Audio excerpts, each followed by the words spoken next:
What's up, everybody? It's Make It Make Sense. I'm sorry I was so late. I literally got locked out of my hotel room. I had no keys, no hotel key. I'm sorry. That's on my bad. No ID. But we're here now. So like the video as the intro plays. We got a lot to get into. If I can find one. Do we have an intro video? Okay, this one will work. I was listening to Make It Make Sense. Shout out to Make It Make Sense. It makes sense. Make it make sense to me intellectually. It made sense. Make it make sense. Yo, look at your man French Montana's feet. What's up, bro? Yo, you got your pretty Big moves. surfer. Make it make sense. Tell me how you squeeze it.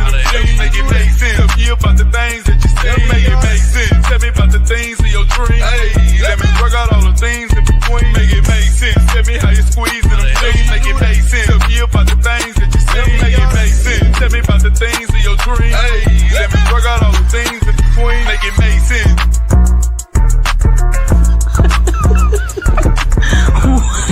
Hey, yo, Diddy. Meek, I'm in here. Meek. Meek, I'm in here, come in. Close that door behind you.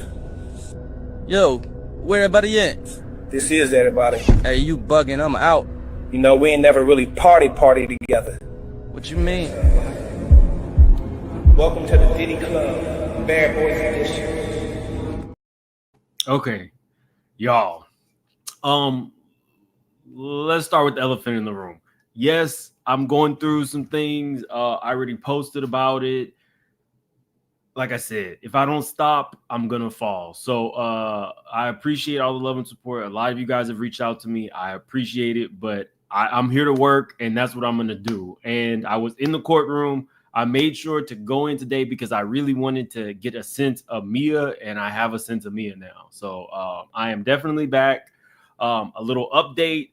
My original place fell through. Apparently, finding a place in New York is not easy. They damn near need references. I am not an Airbnb, VRBO kind of guy. I go through Marriott. So having to wait for somebody to approve you when you've already said, here's the payment and it's secured is a little different for me. I went through 4 different places before I finally found a place where the lady said, just change your dates and I got you. So I happily changed the dates. And I finally have a place. Hope I'll be in there by, I think, like Sunday now. But I'm going to be here for the next 5 weeks. We are going to have eyes and ears in the courtroom. But yeah, again, thank you for everybody for the outpouring of support. Yesterday was rough. Yesterday was hard, but we're here today. And, you know, I met Queen Sheba today. She was really, really nice. When I got my hotel room yesterday, somebody stopped me and said that their sister was a fan and shared the content. I believe her name was Michelle Grillo. She wanted a photo. I just couldn't. I just heard about my friend. Normally I would have. I maybe an hour earlier I'd heard about my friend. So shout out to Michelle Grillo. I think that's. I know Grillo is the last name for sure. And who else did I meet? Shout out to Girl Is That Legal, my actual friend Simone. Today was the first day we were in court together. It was literally me, Armand, Lauren, and Simone going over ideas. That was always really dope. But okay, let's get right into it. Michelle, y'all, I wish I had been here from the beginning. Although I am sympathetic to Michelle, I'm just going to give it to you real and straight. Michelle never looked at anybody. She had her hair like her hair was like down to here. So most of her face was covered. Michelle would not really look at the judge. She definitely never looked at Diddy. She did not look at the defense attorneys. Simone said she did not look at the prosecute. I'm sorry, Mia. I'm sorry. Mia. Ms. Grillo threw me off. Mia did not look at the prosecution. She did not look at the jury. When a witness arrives, they have to do their oath, and then the jury walks in. She would not look at the jury. She would not look at anybody. And apparently she did this through her whole testimony. Today was no different. She really was not looking at anybody directly. She looked at the judge one time when he said, "You're done." And she kind of like smiled and looked over. But other than that, so that was interesting. Let's get right into it because Brian Steele does not care. Brian Steele should have been Diddy's lead attorney. Whenever I hear Mark speak, Mark is very disarming. Brian Steele is biting, effective, and straight to the point. He does not care. He does not care about objections. He blows through them. The judge is over Brian Steele, but I don't think he's being as forceful with Brian as Brian is being with him. So we're going to get into that. It got extremely messy today between the judge and Brian. We're going to get into Alexis says Mia probably felt scared, shamed, and embarrassed. There's a lot going on there, but once you see these line of questioning, you will understand. We'll get to it. So they're asking her simple questions. Where did you graduate from? She says James Madison. What was your GPA? They objected. It was sustained. Do you remember your resume? She says yes. You're a multitasker. She says yes. Did you understand that you would be there 24/7 when you work for Diddy? She says yes. And so this is what I love about being there and not having to give you guys the whole transcript. We're not going through all the resume questions. We are not going through all these resume questions at all. Somebody says it sounded like a mess. Absolutely. You know me. I am a little messy. So I was in there. I think at this point, Simone was sitting right next to me. And if we could have had some popcorn, the judge is over Brian. And Brian does not care. Not even a little bit. He does not care. Let me see. He asked, well, is James Madison a prestigious university? She says yes. Did you want to be in this industry? She says yes.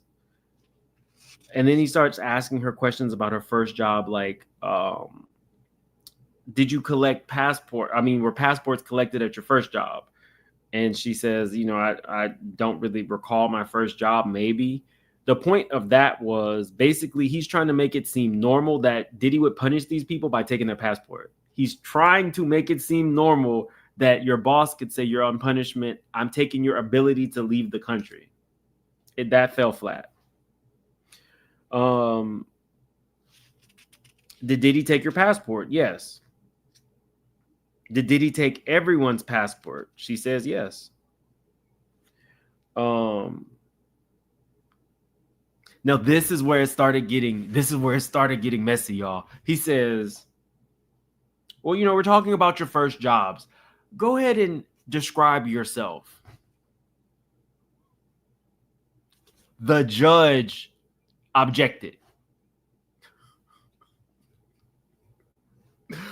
The judge objected. Describe yourself is not a question. Like I put WTF. The judge objected. He says, are you a leader? She says, I don't know how to answer that question. He says, well, do you speak up for yourself? She says, no. But do you encourage others? She says, yes. He says, do you still speak 4 languages? She says, at the time I could. So then I put in asterisk, we are literally reviewing a 20-year-old resume. I say, clearly he's trying to establish her character, but this is a extremely long way to get there. The judge is even saying, can we speed it up? Then we see a text message from Christmas in 2018. This is from Mia to Diddy. She says, Merry Christmas. Love you always. He responds, same to you. Then she says, Happy New Year. Always so much love to you. He says, same to you. I guess he's sending everybody same to you.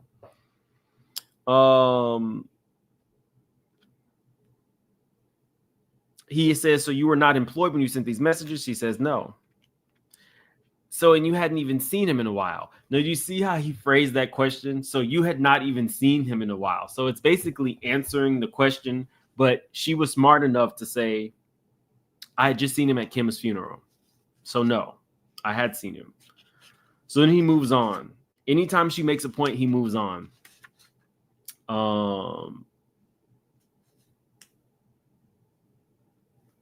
Okay, y'all. This is where R. Kelly comes into play. She texts Diddy, I had a nightmare. I was trapped in an elevator with R. Kelly, and you came to save me. He responded, LOL. So then Brian says, so the person who R-worded you was your savior? And she says, yes. Now let's get into that a little bit. This is why I love being in the courtroom. We don't have to like stick to the script of the transcript. So I understand why Brian is doing this. Brian's defense relies on the jurors who are not keen on going to therapy, who are not keen on philosophical type things. Brian's defense is predicated on having jurors who are extremely literal. So if you take this in a literal context, you're sending him text messages when you are not his employee about him being your savior. A very, very literal person could be, because he's trying to make it seem like she was not R-worded by Diddy. On the other hand, how I view this, if you have experienced this type of trauma and Diddy is not only your abuser, but your savior, it's like a mind fuck. This is all Mia.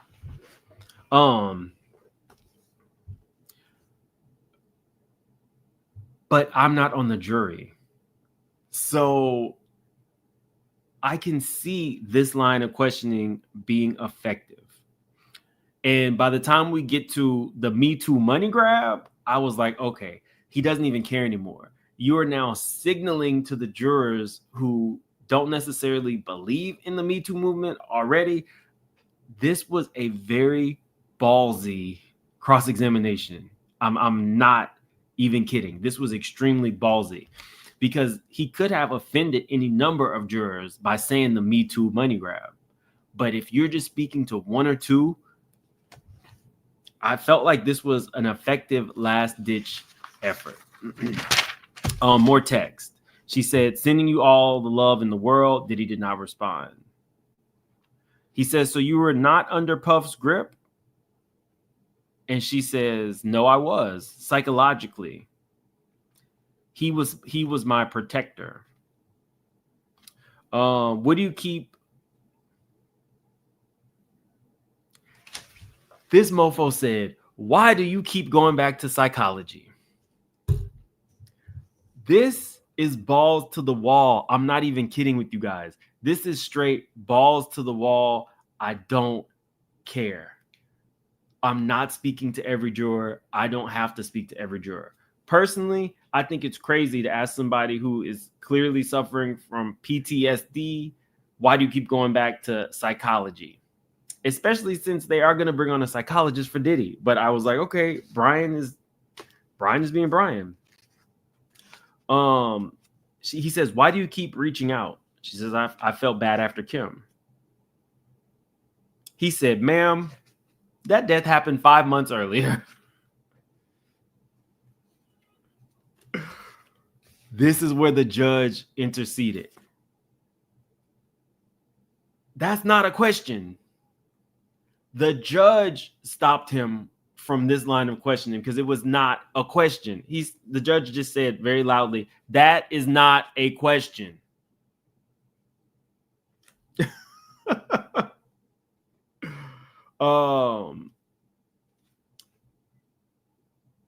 Where am I?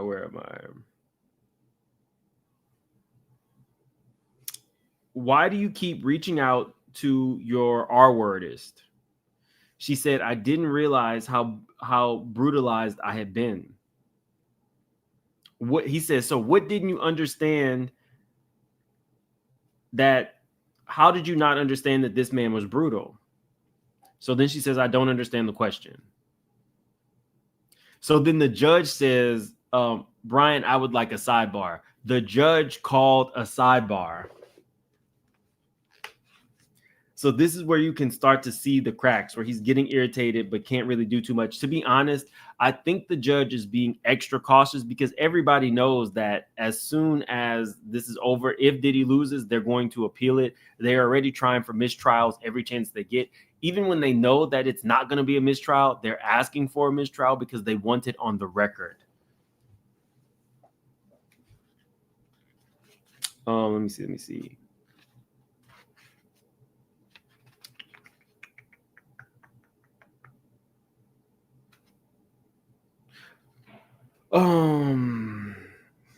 Okay, so then we move on. He kind of like switches up a little bit. So he says 3/8/2019, you sent a text message and it says, thinking of you, you should watch Love on Netflix. And then she texts this. This was sent on Kim's birthday. Sending you and the family love. Then she sent him, she forwarded a message about a cancer charity. All these things he's not responding to. May 14, 2020. He says you've not been employed for 3 years. She says yes. Here's the text. It says, Puff, my heart is broken about Dre. I will always love you. I will always be there for you. Diddy did not respond. Then she says another message. Thinking of you since I heard about Chadwick Boseman. He responded, how are you? Life is crazy. Who has those tapes? I need it. So basically what she was talking about was there was a role that Diddy was going up for against Chadwick Boseman. Was it James Brown? In what world would Diddy ever think that he has a shot against the Black Panther for a role? Little known fact about the Black Panther, I believe it was Angela Bassett or Chadwick Boseman who paid for his Yale education. Little known fact. And I think Angela, was it Yale? I think Angela went there as well. But yeah. That's how you give back. I think it was it? Let me see. Did Angela Bassett pay for Chadwick?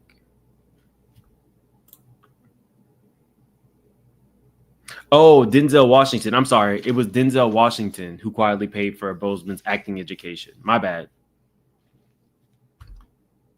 Thank you for the person who put in the comments. That was my bad. Not y'all know y'all's Denzel trivia. Okay. Let me see. So Diddy wanted her to send the information. Remind you, he's not responding to a lot, but he definitely wanted her to send this because he wanted to include that in his documentary. She says, I was just going through my things this week and I found it. I will send it to you. Do you have any recording of Diddy beating Cassie? She says, no, I would not have been allowed to film that. Any moments of rage? She says, absolutely not. Of him humiliating you? She says, no. Did you ever tell family or friends? Never told anyone outside of her therapist. Any text messages to show? She says, on my direct, she had one. He says, that was not my question. Do you have anything to show that you went to the police? No. She says, I only reached out to people in the office when I needed help. I would never tell. All these messages, he says, all of these messages have been loving. She said, yes, I felt love and support. Another text. I have been tapping into spirituality, and now it's making it make sense. We have so many fun memories. He says, did you have any notes that you made about the abuse? She says, no. Now this part is extremely tripped out. Diddy would have her compile notes, voice memos, videos every time throughout the day whenever he said something funny. Like literally, anytime Diddy felt he said something funny, as his assistant, he literally had her write that down and then show him through the end of the day. What if he's not funny? That was the weirdest thing I have ever heard an assistant having to do. You're with him for the entirety of the day. People who work for Diddy will tell you they usually get between 3 to 4 hours of sleep. He doesn't sleep. Carisha told you he don't tap out. So he's not sleeping when he's having sex. He's not sleeping in normal situations. He literally would have her write down any time that he said or did something funny, or film it and record it and compile a list. That is crazy. That's crazy. I put effing weirdo narcissist times 10. So Diddy sent her a message saying, I only remember the good times. Brian says, did you ever tell Diddy that the Me Too movement is strong and you've abused me? She says, no. Is it true that you didn't respond, that he R-worded you because it didn't happen? She said, no, everything I said was true. Guys, we got over 3,200 in the chat. Definitely hit the like button. If you are new to the channel, please subscribe. I think we should get to at least 1,000 likes relatively quickly. Oh, let me see. Hold on. Lola, thank you so much for the very generous super sticker. I appreciate you. Caribbean Gal, I missed you, Mims. Prayers up for Reddit and your friends. We appreciate you showing up through it all. Thank you. I'm telling you, like, sometimes you got to work through it. Miss Blackman, prayers up. Thank you, Angela. God's got your back. Thank you, Angela. Caribbean Gal, Mims take NYC Summer Styles. Watch out for the rats. Sorry, there was one Airbnb that I liked, but there was one review that said that somebody had eaten, that a rat had eaten through their sandwich bag or something overnight, and that one was off the list. I can't do it. That was off the list after that. Rena, 5 weeks. That's awesome. Appreciate you. Thank you. I'm sure Mama Flip says, I'm not sure if that's her name, but the judge said not to reveal her identity. Okay, so yes, the judge, everybody said not to reveal the identity, but I think that her identity is out there, and it's horrible that it's out there. The thing about her is she's not a big player in this. So once you see her, that doesn't do anything for anybody. It's not like a huge surprise witness who, we'll just use somebody. It's not like Regina King was a surprise witness and they wanted to unmask her, and now you're going to learn everything about Regina King. This girl was just somebody's assistant who has PTSD. Unmasking her really doesn't move the needle. People might be interested in it, but it really should not be done.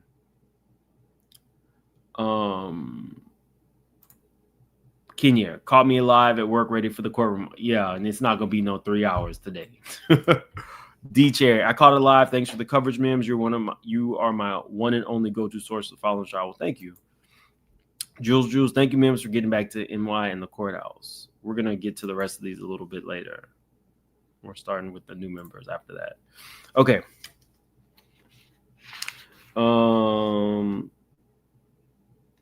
Is it true that you didn't respond because he did not R-word you? She says, no, everything I said was true. So Mia responded to Diddy. She says, love you too. And the only things to remember are the good ones. And they are effing hilarious. 1942 on the beach, and Mick Jagger trying to take me home, but I ran away. And you punched that dude who was being disrespectful to me. I used to believe everyone was good, but you taught me that that wasn't true. I will send over the footage. That one little part, I used to believe that everyone was good, but you told me it wasn't true. I'm not mad at somebody teaching you that the world is not. I mean, I'm a glass half full kind of guy, but I can't believe that everybody is good. But to me, it speaks to the mindset of Diddy. No offense to any of the alleged victims, but it seems to be a pattern, especially with the women. He chooses a specific type of woman. Cassie is beautiful, but Cassie did not have a lot of self-esteem. Gina does not have a lot of self-esteem. Young Miami was just looking for a trick, so whatever there. I don't know what Kim was going through, but this girl did not have a lot of self-esteem, and she did not really have a backbone.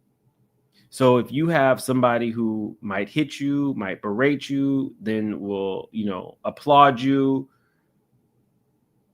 I could see him telling her that everybody is not good, but I'm one of the good ones. I could see that being the pattern to kind of like shape people into what you want them to be. Let me see.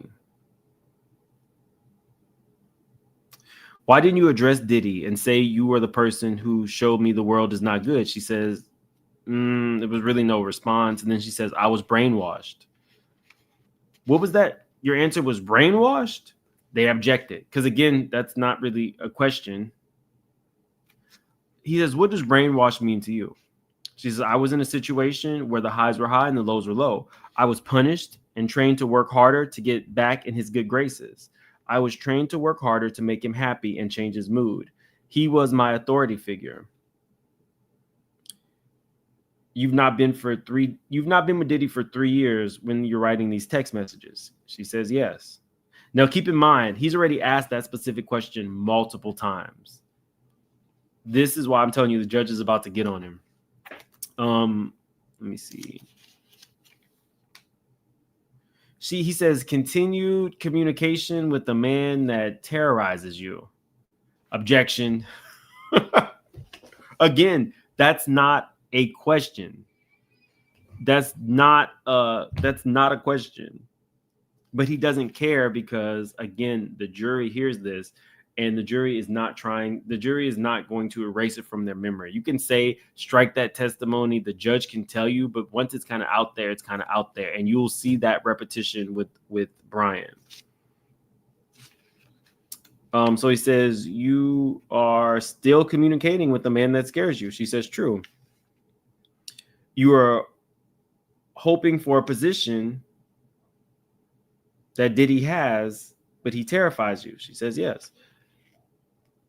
Is that how you felt the entire time you were Diddy? She says, I was scared of him when he was scary. So then they play an audio recording that we can't hear. It's under seal.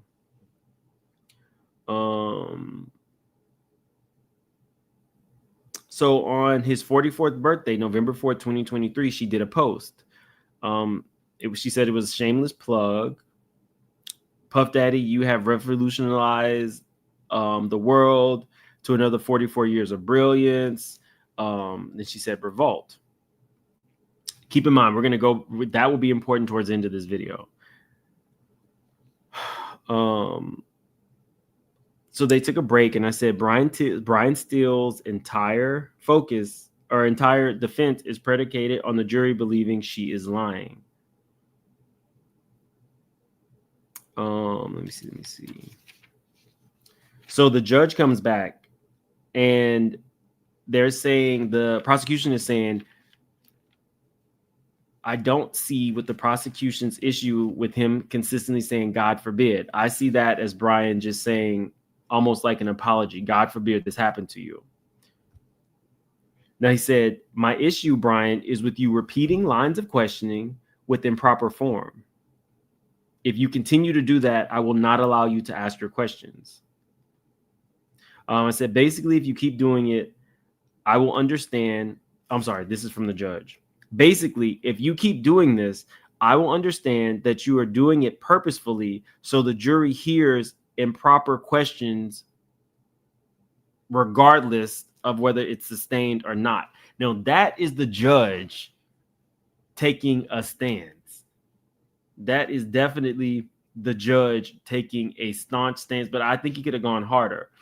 Guys, if an attorney like Brian Steele, who knows he's doing something wrong, improper, making statements to the witness, not asking questions, continuing to ask the question after it's been objected to, asking the same question after it's been sustained, he does not care. But again, I think it might be effective to a certain type of juror. That was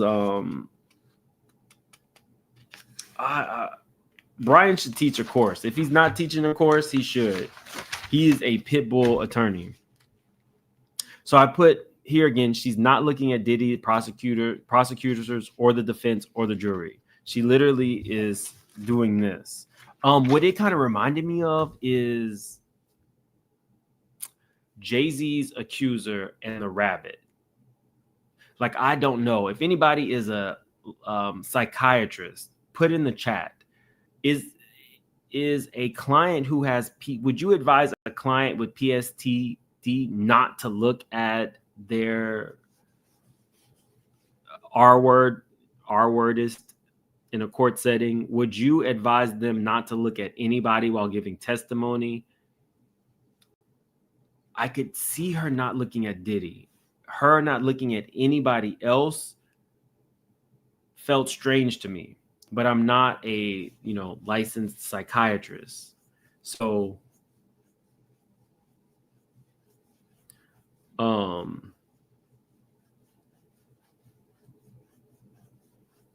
me see.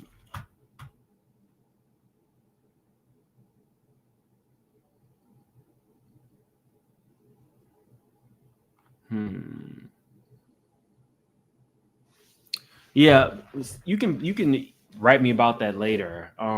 If you're like a therapist, would you advise your client not to look at the jury, the defense, the prosecution, and and Diddy?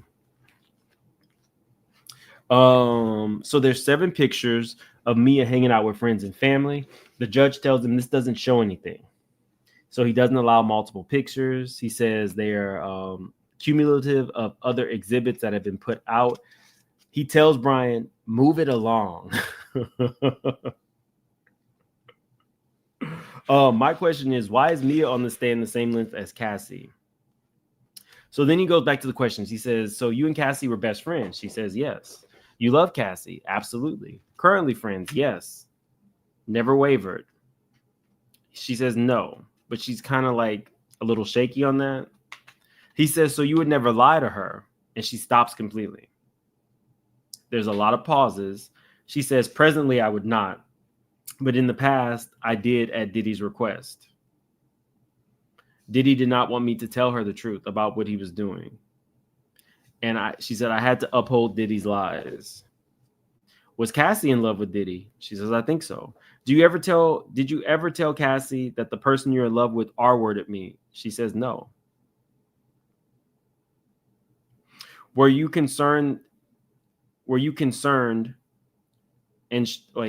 should she, were you concerned she should get away from Diddy? She says, not in the way I wish I could have been. He says, why couldn't you tell your sister to leave? And she just kind of says, I don't know. March 2016. We're going to skip over that. He says, did you tell Cassie that Diddy lashes out at the ones he loves? It's an objection. So he says, do you remember telling Cassie he is like a child, just ignore him?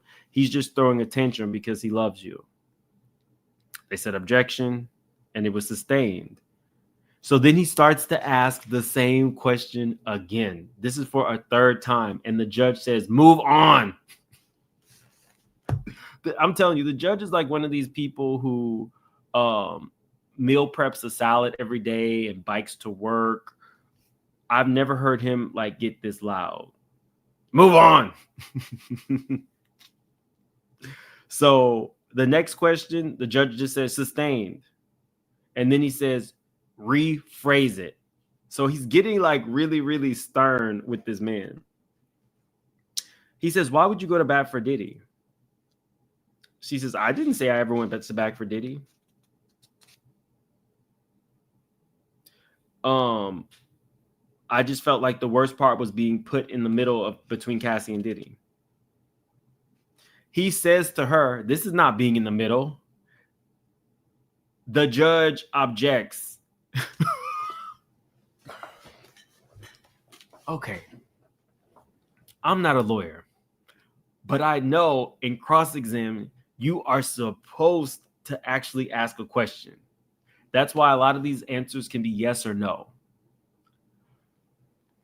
She says, I did not, the worst part was being put in the middle. And he just flippantly says, that wasn't being in the middle. That's not a question. You can't do that. And the fact that the judge just reprimanded this man a minute ago and he is back to doing the same thing is crazy. Like, how is nobody seeing this? I was like, at this point, Simone was sitting next to me and we were both like, sidebar?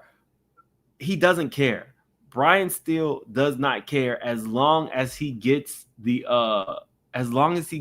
point across that he wants to the jurors he's focusing on. He does not care. It was like I didn't expect it. Anytime the judge says sustain before the people say objection, I was like, that's not normal. Did you tell Cassie to stay away from Diddy? She says, I don't remember those words. Well, what words to that effect did you use? She says, no, I covered for him when I was forced to. He says, well, then how would Diddy get access to your private communications? Objection was sustained. How would Diddy get access to your text message? She says, he stole my phone, he stole Cassie's phone, and he put a tracker on Cassie's car. I don't know what he's capable of. Were you ever alone with Cassie? She says, yes. Do you remember when, so that question was specific. He's trying to say you weren't always around Diddy. If you were alone with her, then you could have told her, get away from this man without Diddy hearing about it.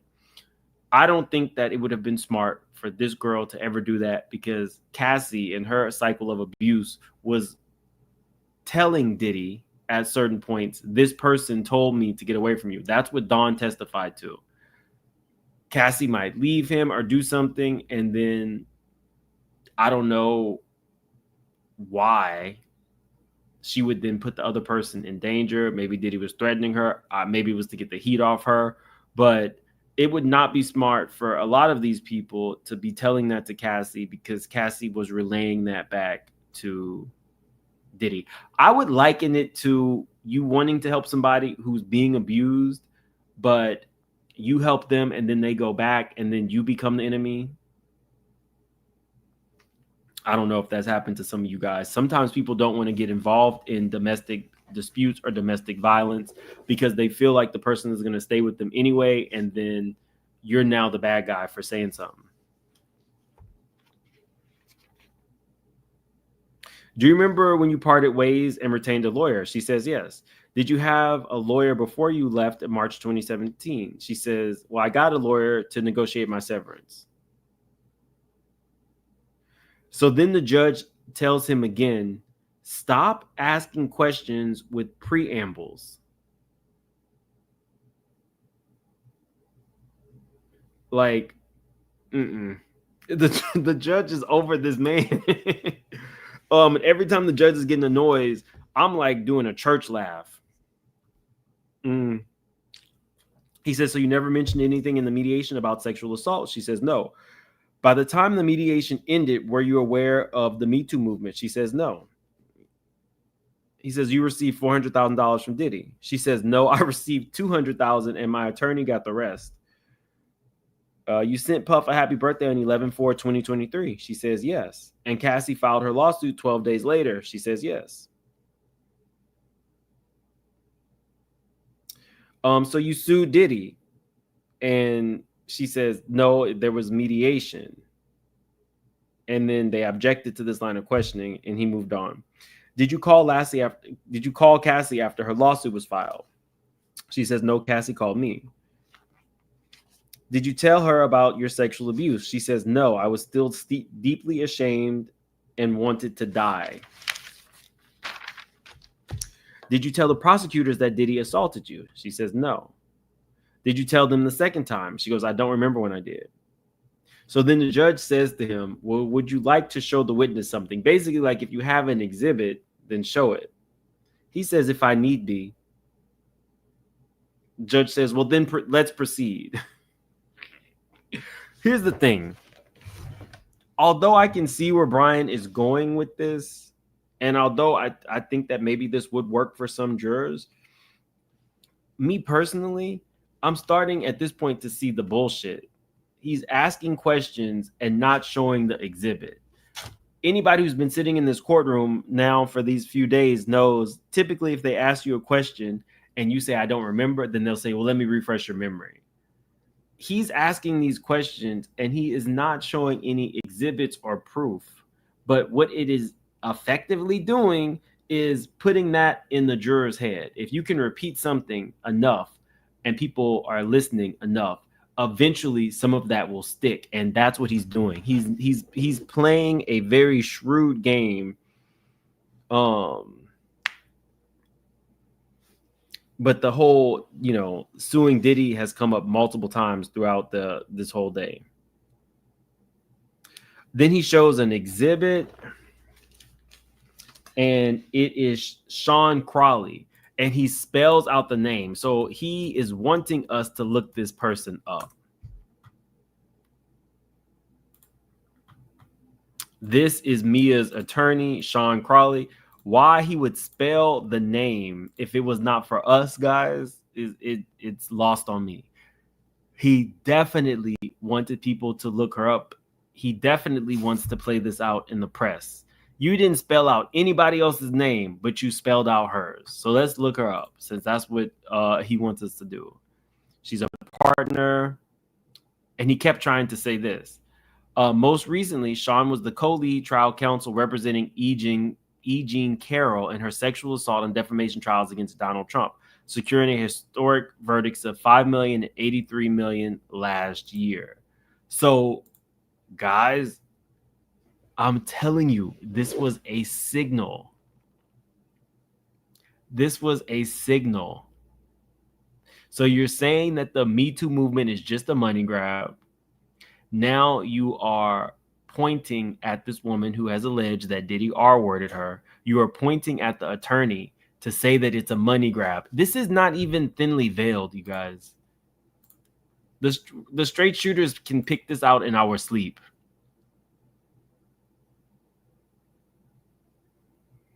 The judge saw through this. Oh, the judge saw through this. Let me see. Where is it? Were you aware that she had just won a blockbuster $83 million? And the judge object. I'm sorry. The prosecution says object. The judge says object. The prosecution says object. Literally, it was like 3 objections back to back to back because he kept on talking. He is not slick at all. Not slick at all.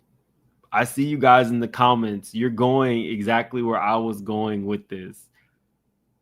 He is signaling for that pardon.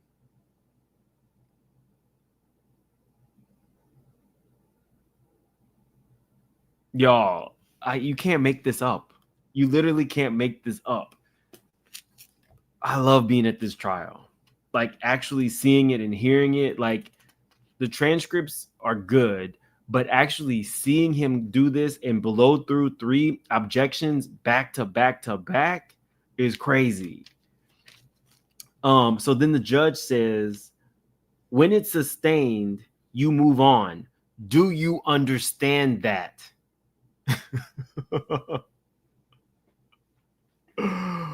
Okay. He moves on. He says, why didn't you tell Cassie 7 months later about your abuse? They objected. And so then I tell Simone, I bet you were about to sidebar. And then 2 minutes later, sidebar. The judge calls the sidebar.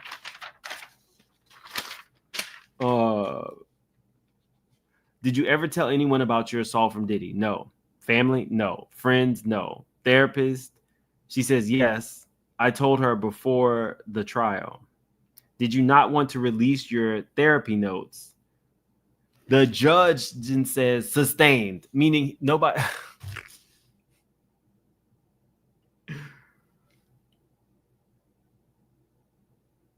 This woman is not on trial. At no point would she need to release her confidential therapy notes with Diddy's defense teams. But he does not care. He knew that that question was improper and put it out there anyway, just to plant a seed of doubt in the jury's mind. Like, yeah, I'm in NYC. I came back. I'm going to be out here for the next 5 weeks. It depends on the crime, but Brian is earning every penny. I cannot state this enough. Brian should be the lead counsel. I'm pretty sure Diddy is very pleased at how he is going at all of these witnesses. So we move on to the Prince party. It says, did you go to the Prince party in disguise? No. He says, but there was a big chase and violence. Oh, I can take this down.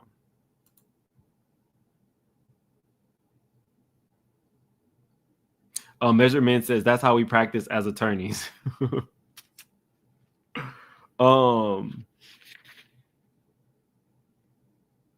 So there was a big chase and violence. Yes.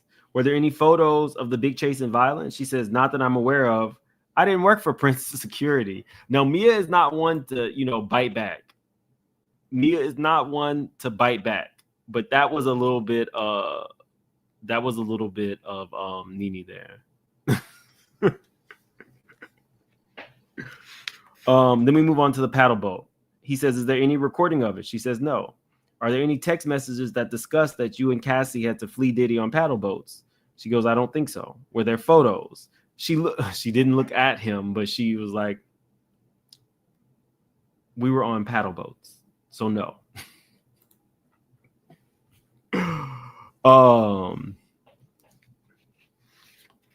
So then they move on to he says, Mia, was that made up by you? She says no. He says, how did none of these events have a photo?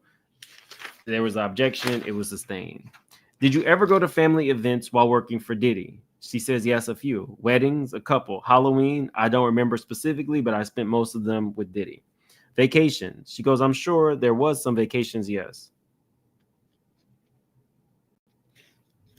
You had time outside of the grip of Mr. Combs to be with family and friends. She said, I had time, but I was never outside of his grip. Is it true that it was a rare occasion that Diddy was abusive to Cassie? She says it was quite the opposite. He says, until you got a lawyer in 2024, you never claimed Diddy was violent to you. So I'm surprised they didn't object to that, but they didn't. And she says, something about my privileged therapy.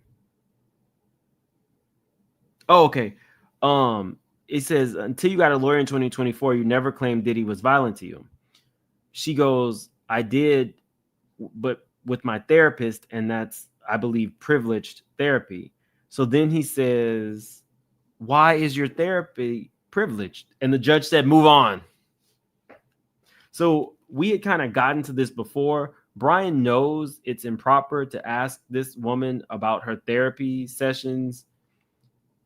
But what it's doing for the jury is it's making, or what he's attempting to do for the jury is make them believe that she has something to hide, when in actuality, she's not on trial and she does not have to submit anything from her own personal therapy sessions.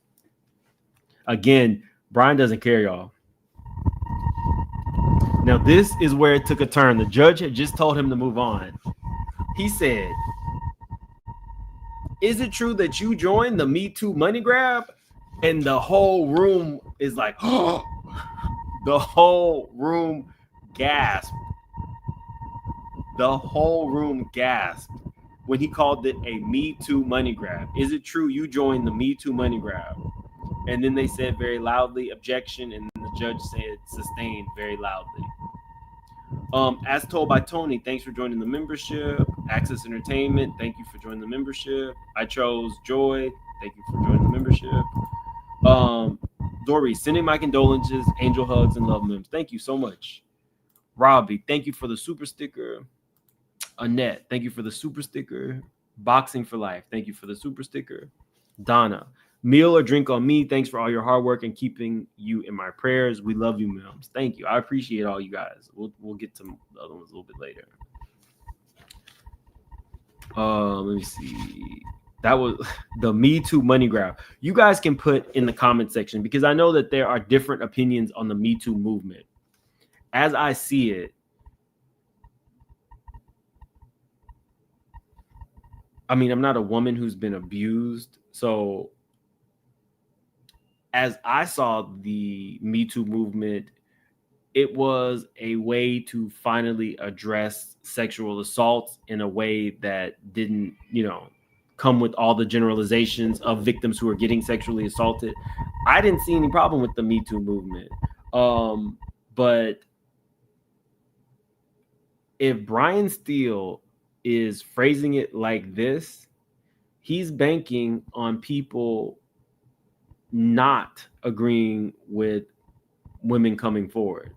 He's banking on at least a juror or two feeling like these women are lying, or some of these women are lying. It's risky, but we'll see how effective it is at the end. Because to say the Me Too money grab in such a cavalier way,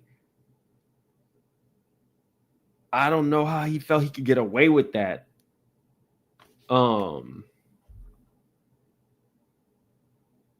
Creative says, I don't like the Me Too movement because they ignore male victims. I don't find that helpful. I mean, there definitely men could be victims of sexual assault as well. I didn't know that they didn't include. I didn't know that they didn't include that. I didn't know that men weren't included in it. I thought it was inclusive to anybody who had been sexually assaulted.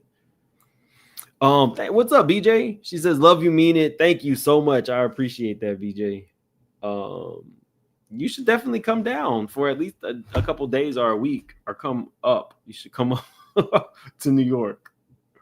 Thank you for the super chat. Let me see.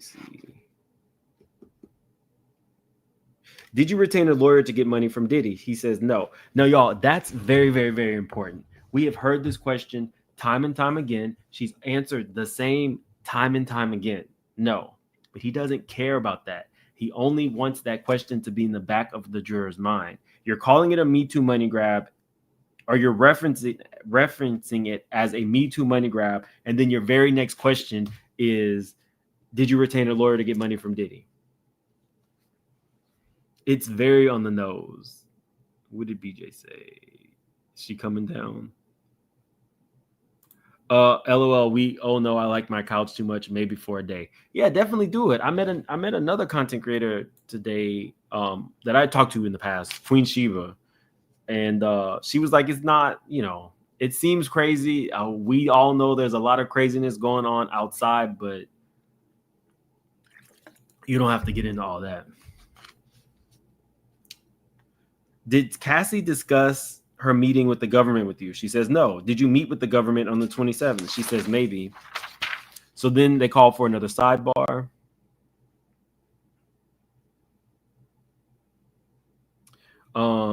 Did you ever give Cassie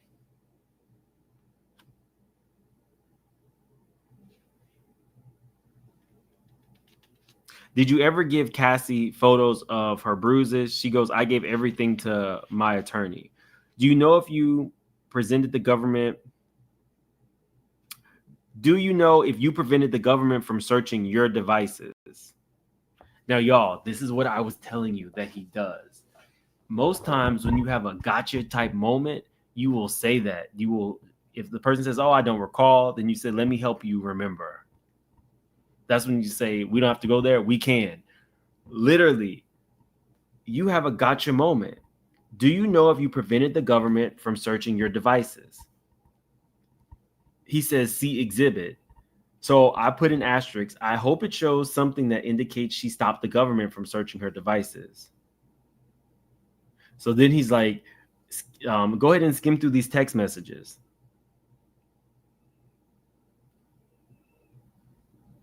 And then we move on to, do you agree that you never told the government about sexual advice? You asked a very specific question. Do you know if you prevented the government from searching your devices? And then you move on and you never double back to that. That is dirty, because you're not showing any proof of any of these things that you are asking, but it's planting the seed in the jury's head. I'm telling you, this dude should be teaching a course on how to be a pit bull attorney who doesn't give a fuck, because that's all this is coming across as. So far, all of these things that are gotcha moments, he has not produced any evidence to show that she did say this or did feel this way or was going after Diddy's money. But it doesn't matter as long as the jury hears it and they hear it enough to start believing it. Somebody said exactly what I put in my notes. This is a dirty game. He didn't just get Young Thug off being nice. He's a very rich attorney for a reason.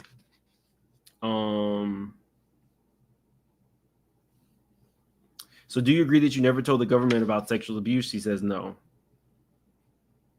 Then Armand has me cracking up in the courtroom. Do you intend to sue Mr. Combs for financial gain? She says, no, that's not my intention.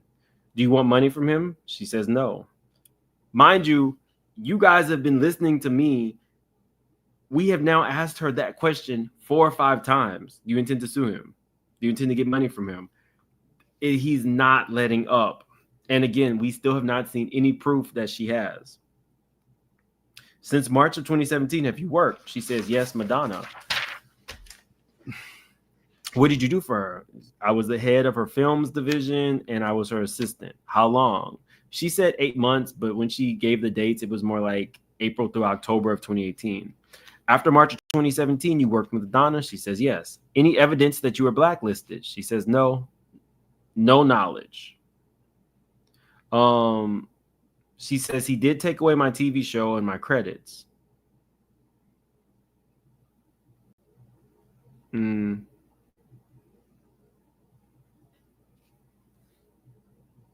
I put, is the jury buying this? So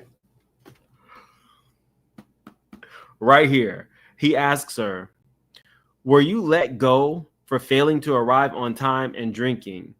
She says, absolutely not.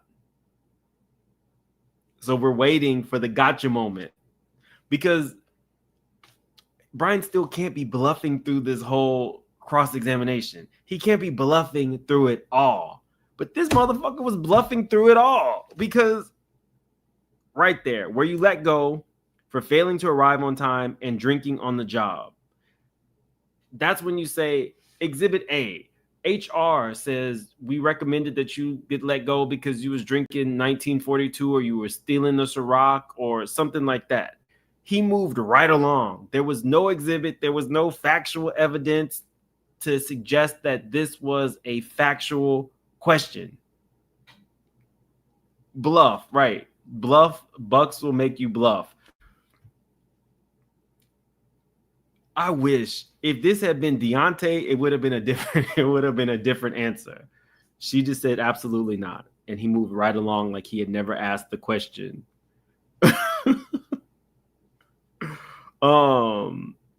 What did you help create with Diddy? She goes, a TV show that we sold to the BBC, a comedic version of My Life in This World, a movie called Dope, another movie called Lawless, another one called Defeated, and a documentary. He said, you stated that through your efforts, the company made money. She says, yes. You called everyone in the company family. She says, yes. Thought he was a genuine person. You said at the time. How could any of these highs you described cover up the lows that you expressed? She says, I felt safe after things were good again. So we've heard this time and again from the victims. They feel like they are abused or ridiculed, and then the kind of like the company mantra is protect him and make him feel good at all times. So you could be personally victimized by this man, but you still want him to like you. And you want to do things to dissuade him from getting mad again, as opposed to having more of a natural reaction of you do something to me, I'm going to F you up. In this world, how they're describing it, Diddy terrorized them. They cried, they did whatever, put arnica on their bruises, but right away he would be nice to them again, and you would want to do better. So that kind of spoke to some of the other people's testimony. You sent him a text message saying you're going to unalive yourself. Or you sent a text message saying I'm going to unalive myself because I can't work. And she says, I felt my world was being torn apart. You wanted to continue to work with Diddy. She says, yes. No one forced you to work for Diddy. Now, this is where it got strange. I can understand some of the people in the courtroom rumbling at this point because sometimes it's very difficult for her to respond to him specifically.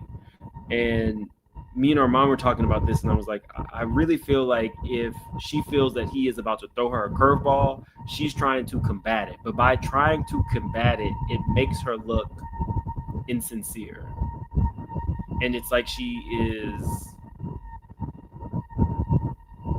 overdoing it. So she's already not looking at them, and then it's a simple enough. That was a simple question.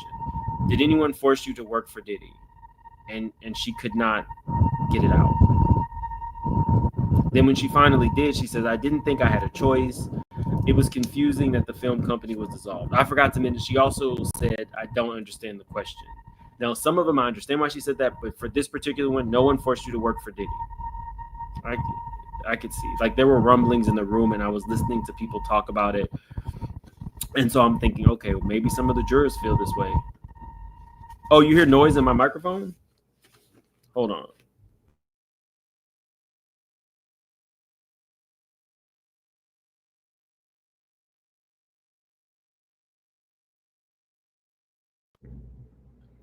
Is that better?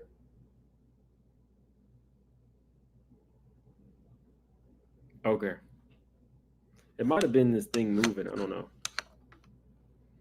Okay. I don't know. Not I sound like I'm on Squid Games. Okay. So he says you came back after he initially let you go. She says it took a long time. No, I'm sorry. I put an asterisk. He asked her, you came back after he initially let you go. I put, she took a long time and she's not answering the question. And I can hear people saying she's getting on their nerves. This was not a difficult question. I don't know what tripped her up on this one as well. So he asked about somebody named Jason Riley. He was a record executive in budgeting. He says, you emailed on Cassie's promotion. Was she promoted more than anyone else? Oh, it says you emailed him about Cassie's promotion. Was she not promoted more than anyone else? And it was an extremely long run-on sentence. And she says, sir, that's a triple negative. I don't know what you're asking. Which question was difficult? He asked her, did you come back after he initially let you go? Yes, he asked her this long-ass question, and she kind of got a little nippy with him and was like, that's a triple negative. I don't know how to answer that. I thought that was funny. In what way was Cassie promoted? She says, in what way was Cassie promoted? She couldn't answer that, but I can understand why Brian is asking this question. If Cassie is saying that she was never really allowed to put out music, then Diddy was actively doing something for her. It wasn't how it was represented to us. However, this is just me. This don't have nothing to do with the case. I feel like Diddy spent a lot of money on paper promoting Cassie because promoting Cassie's aesthetic and how she looked was really for him. It wasn't to put out music. It was to make sure that, Cassie's hairstyle went viral because Diddy's dating her. It's a good look for Diddy. That don't have nothing to do with the case. That's just my opinion. If he did show that he promoted her a lot, maybe that was so that he could file all of that promotions as a loss because it did not make him any money. Like, you know, very rich people can find multiple loopholes to paying. So if Cassie is getting $200,000-$300,000 because she has multiple stylists and assistants in, you know, every 4 or 5 months or something like that, he's saying that that's his employee, but really those outfits are for her to go to the red carpet and stand next to him. So, you know, but again, this line of questioning is for somebody who doesn't know the industry or think it like that. This line of questioning is it's for the very literal person. So they're thinking, okay, well, Diddy promoted her and paid more for hers, and then he listed off all these other big time people. She says, do you remember Kim Porter? And again, that's just me. That's just me. That's not anything dealing with that. It's just how I was thinking when he asked the question.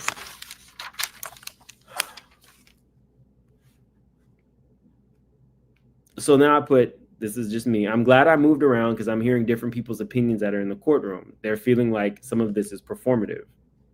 Do you remember Cassie being jealous of Kim? She goes, I don't remember that. Did Cassie want to be with Puffy as a significant other? She says yes.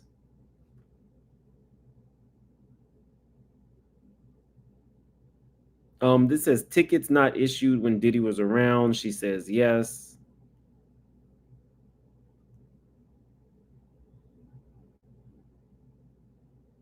I don't really know what that's about. I put question mark, question mark, question mark.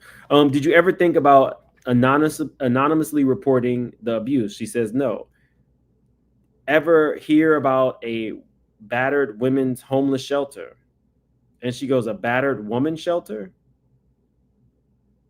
So then he moved on. He is such an asshole. This dude is such an asshole.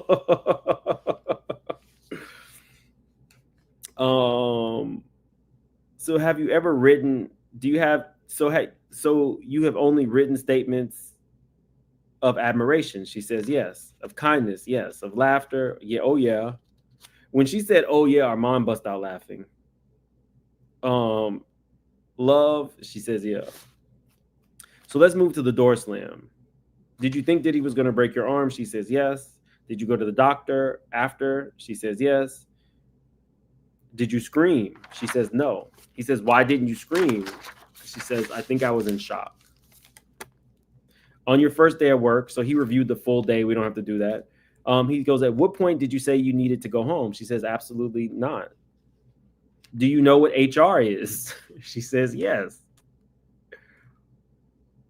What is HR? And she says, human resources.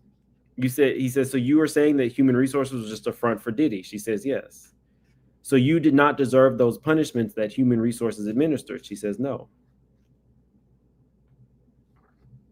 I put side note to Armand's point. Some of it's performative. Okay. But when she's parsing her words, she believes Brian is trying to trip her up. You testified that you would give the money up if you could erase the sexual assault. She says yes. He says, have you had any discussions with anybody about the trial? She says no. So in the redirect, they ask, did you post any on social media as part of your job? She says yes. What did you post? She said Diddy Door, Bad Boy Reunion Tour, Diddy himself. What would happen if you did not post for his birthday? Now, y'all, this is deep. This is as bad as her having to like write down every time he's funny during the day. What would happen if you did not post something about Diddy on his birthday? She said, I would have been in trouble. So every day of your life, because she's working 7 days a week, every day of your life, you're expected to be around Diddy. And if you are in his space and he says something funny, you are supposed to notate that. In addition, if you work for him, it is a requirement that you post him happy birthday messages.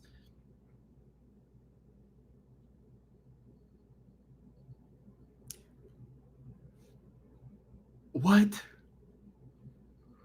I don't think I could do this job for a day, let alone 10, 12 years of my life. If you do not post about this man for his birthday, you get in trouble.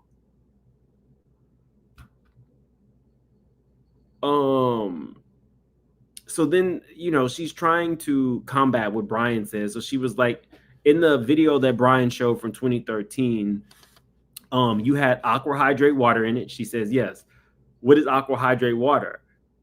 A company that Diddy owned part of. So you are basically in this video saying happy birthday to him. You're promoting his water. She goes, did you mention Revolt? She says, yes, I had to say Revolt. Revolt is a media company that Diddy owned. I thought that this was very effective. As effective as Brian was, I thought that this redirect was.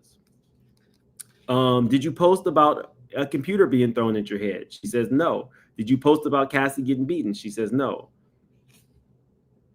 So I'm going to read to you kind of like her responses because we don't have to go through the questions. She says, she felt happy when Diddy was happy, she felt safe. She goes, Mr. Steele, trigger warning, if you've been abused, you probably won't like this. She says, Mr. Steele referred to your initial sexual abuse as the anniversary of your sexual abuse.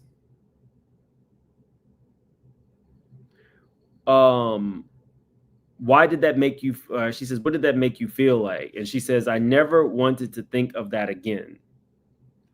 Diddy responded after the abuse to keep it moving. She says, what did Diddy tell you that would work? What did Diddy tell you that you would have to do if Kayla, the assistant, and Capricorn sued? She said, I would have to testify against them and lie. What would you believe would happen if you told about the sexual abuse? She says, I wouldn't be believed and I would look like I was a crazy person. That was my biggest fear.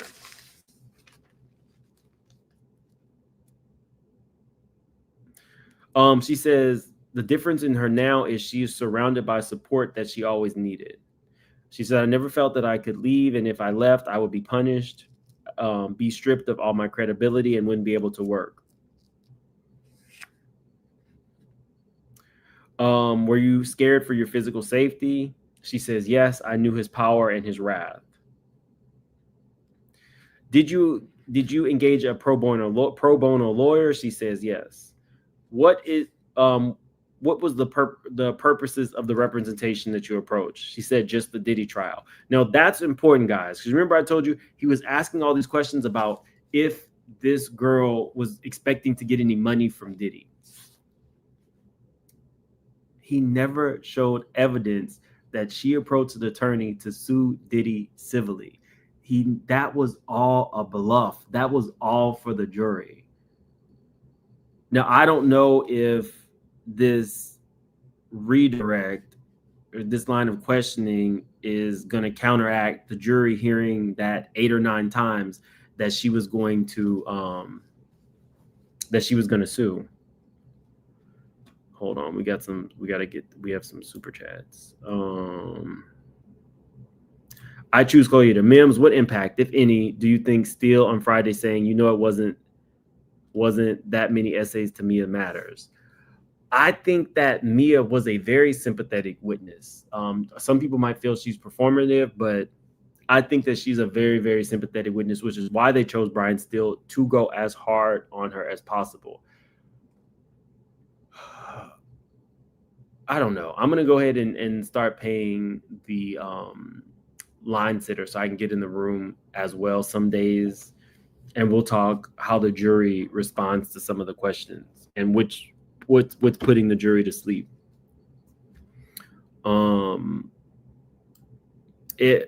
I choose Joy.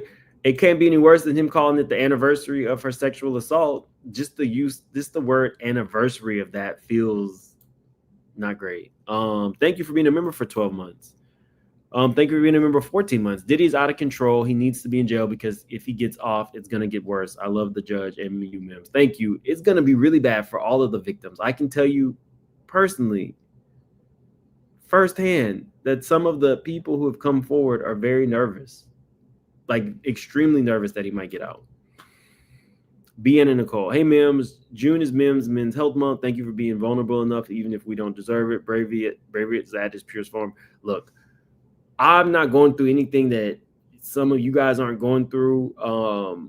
It's important because a lot of times people just think, you know, life is great, but no, life is hard. I don't think life is easy for anybody, even the ones with like the money or the beautiful people.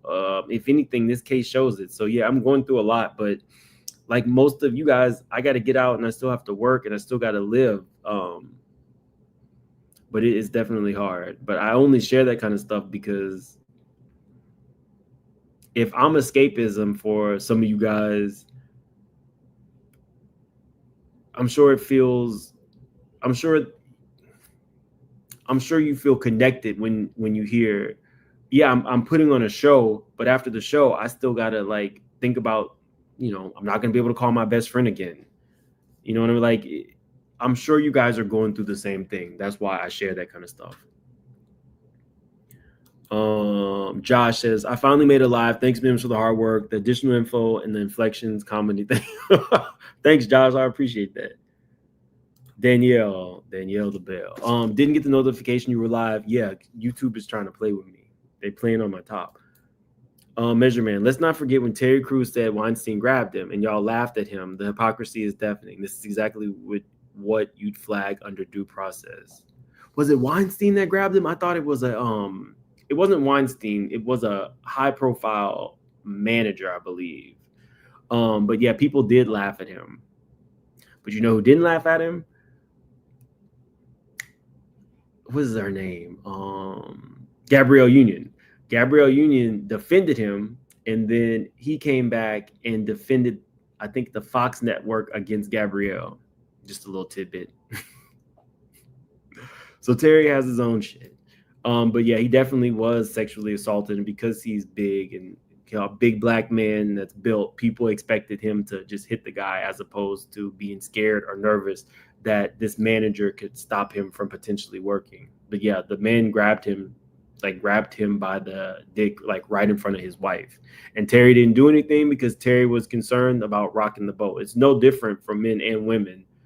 But I do think there's a double standard that exists. Tay, thanks for the updates. Got to get you Philly water ice. Now, what is that?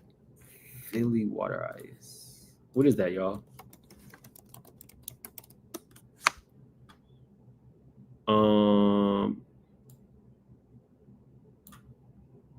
What is that? Philadelphia water ice. Oh, it's like a snow cone. I'm not opposed to a snow cone.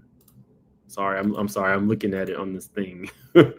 I'm definitely not opposed to a snow cone. Q, thank you so much for the super sticker.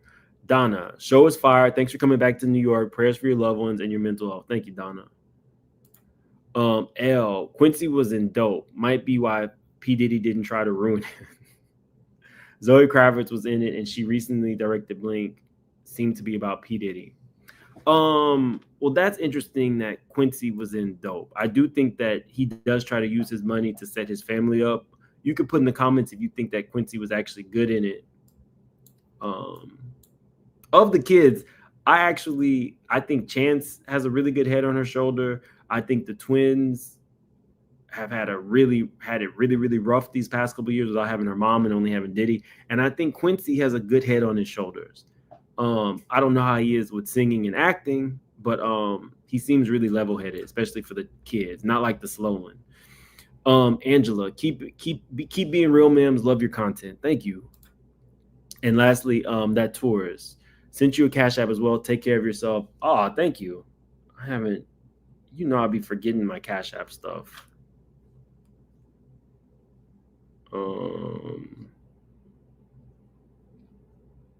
Miss Sheila, thank you for the Cash App.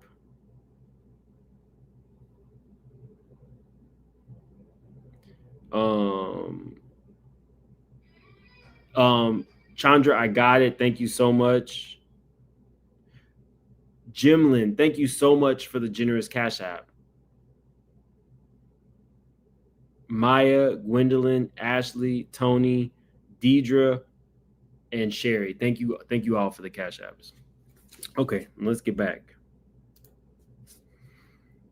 So yes, we haven't gotten anything to show that this woman was actively trying to use the attorney who beat Trump to get money from him, but that's not what he wants the jury to believe, and it might work.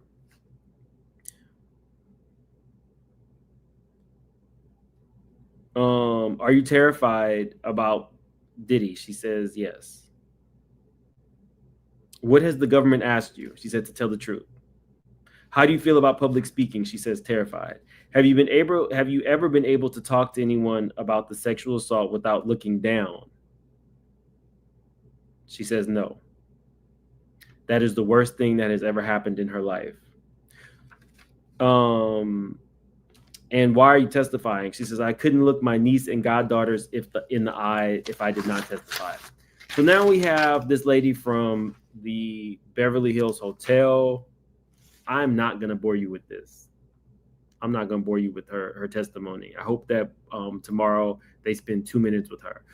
I feel like the prosecution...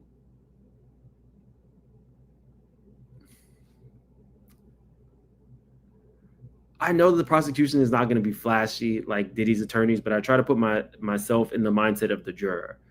You have already had a hotel manager come and talk about the baby oils and the big black dick and the candle wax. We get it. He's a freako. He likes candle wax. He F's up hotel rooms. You'll find urine and blood and all this kind of stuff in the hotel rooms. How many people do we have to hear say that Diddy used a fake name to get hotel rooms to be a freako? I don't get it. How many times? Oh, we got some. I think I missed some. Shell Shock says the defense seems to be victim shaming. Absolutely, and they don't care. They have taken the stance that they need jurors who believe that the Me Too is a money grab. It just is what it is. Angelia, keep being real, memes. Love your content. Thank you. Shauna says, blessings and prayers. Hope you're finding support as well. Actually, yeah. Shout out to my sister. I don't know if my other sister. I don't know if I'm allowed to say her name, but she has definitely been like reaching out a lot to see how I'm doing, and I really do appreciate that. And I have some friends who are doing it as well. So yeah. I do have a support system.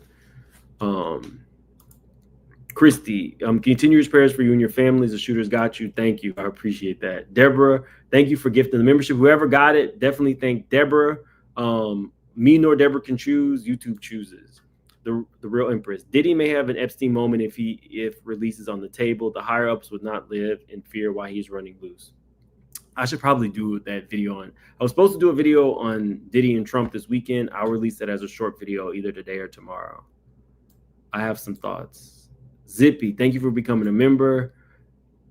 Sabrina, please get yourself a water ice. It's much better than a snow cone. Thank you for your integrity and reporting this. Okay, y'all, you ain't got to tell me about getting nothing with sugar. I will get it.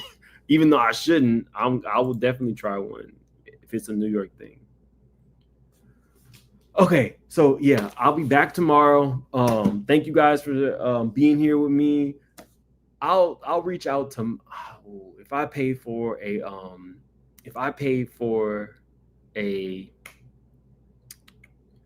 pay for a line sitter and I'm sitting in there with a hotel manager, I'm gonna be pissed.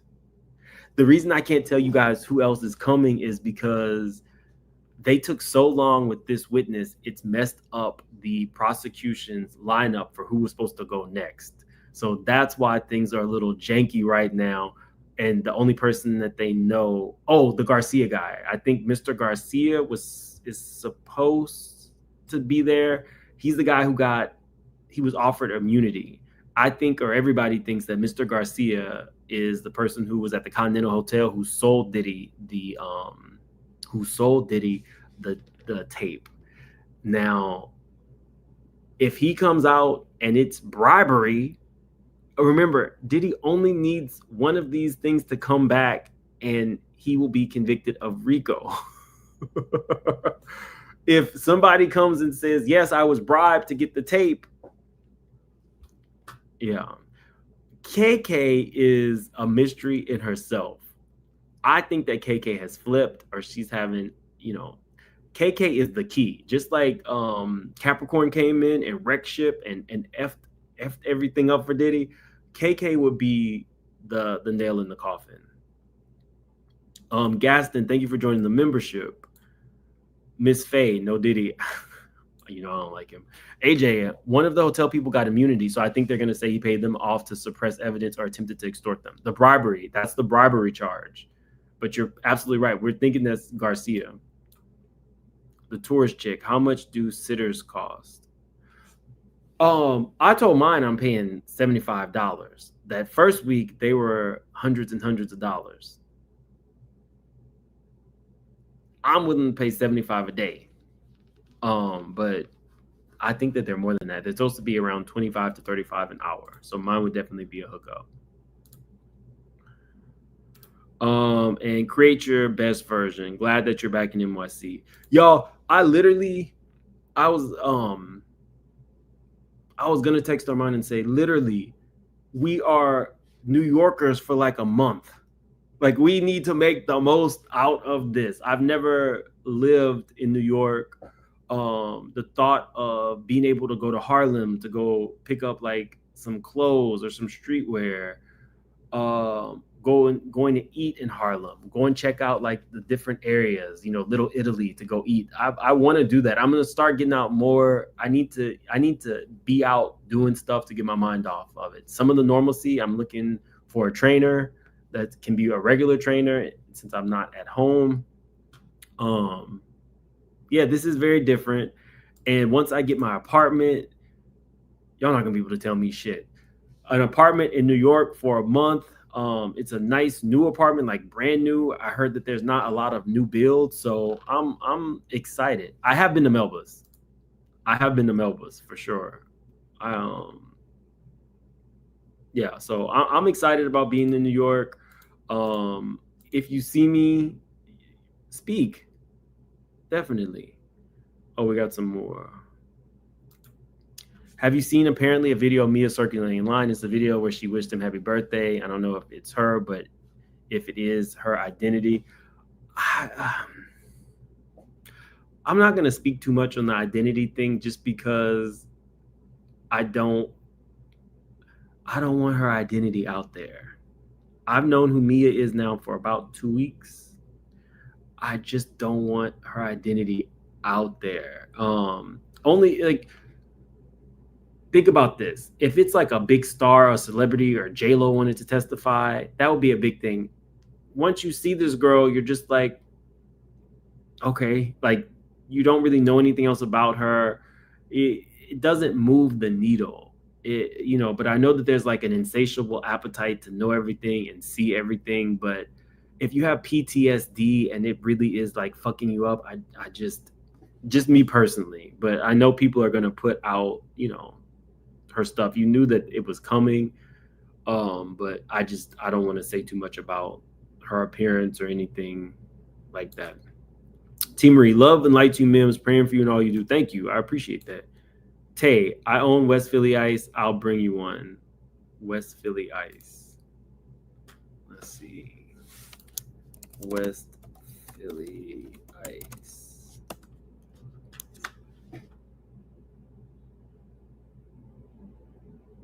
What part of town is this? Oh, it's in Philly. You're gonna bring me a West Philly Ice from from Philadelphia. How about when I'm in Philly, I'll just stop by. How about that? You don't have to bring me one. I'll stop by. But guys, check out West Philly Ice. Misha, thank you so much for the tea. Thank you for being here with me. And last, because then we got one more after this one. Mims Boulevard for Sunday brunch, 116. Let's see. I know I'm going out with the new Black Media people tomorrow, And I'll be celebrating Armand's birthday somewhere. But I'll try it Boulevard. I'll try it Boulevard for brunch. Somebody suggested there's like, they call it like thrifting, really cool resale shops in New York. I already went to the Diamond District, didn't buy nothing, but I already went to the Diamond District. Love you, Mims. More courtroom contraband funds. Glad to have you back in NYC. I'll be there this weekend to start celebrating my birthday. Well, happy early birthday. You and Armand. What are y'all? What is this season right now? What season are we in? I said, what season are they in? They said summer. What is the season, y'all? Gemini. Okay. Well, happy birthday, C. Virgin. I hope you enjoy it. I hope I enjoy New York this weekend too. And then lastly, I live for your videos. Well, thank you, KM. Thank you guys for being here. I gotta go. Happy birthday to all the Geminis out there. What's up, Princess? And I will see y'all tomorrow. And I'll try to do that video about what I think about why Trump mentioned Diddy. Have a good one.